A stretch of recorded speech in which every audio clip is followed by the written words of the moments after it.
I have been doing it for 7 years. Codeweavers is 19 in total. 19, yeah. 19, yeah. Long time. What have you seen changed in that time? What's the key thing that you think that's different now these days? From my point of view, when I started, the goal for Codeweavers was to web enable finance, to take what is effectively a static offering on a website, usually an image of a finance offer or just a bit of markup, and turn that into something dynamic that helps a customer understand what the retailer or the people selling the vehicle can actually offer in the showroom. So.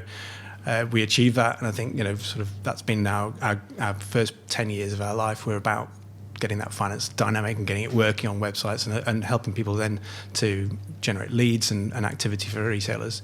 So that's worked, that's happened, and hence why we've now moved on, and people want more. They need a lot more than just a dynamic finance offer. They need to they need to be able to see the vehicle, they need to be able to apply, they need to be able to get a credit decision back, they need to be able to get a part exchange valuation, they need to be able to put a reservation down. Yep. The funny thing about reservations, I always think, is that I've been speaking to retailers for the last 15, 20 years and saying to them, why are you not taking a deposit on a car? And from more than one retailer, I had the answer that was, well, I don't want to take a deposit and take a car off sale because I might miss a customer at the weekend, and then if the customer doesn't proceed with it, then we're going to lose a sale. And I'm like, oh, you don't get it, do you? It's like you've got to be more positive. If a customer does cancel, well, so what? You still got the car, put it back on sale.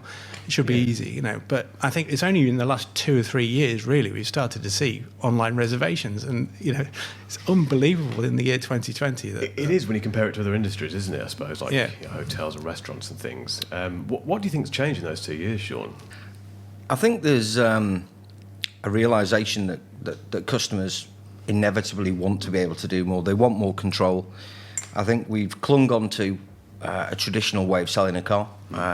We've had an obsession with test drives, an obsession with having to sit in front of the customer and lead them. And I think now, over the last 2 years, certainly, there's a realisation that customers should be able to do more in their own time, of their own choosing. And that's not just finance, but getting a valuation for part exchange, being able to reserve it, and just arming the customer with the ability to do more of the journey that they feel comfortable with, in a place that they feel comfortable, at a time that they feel comfortable.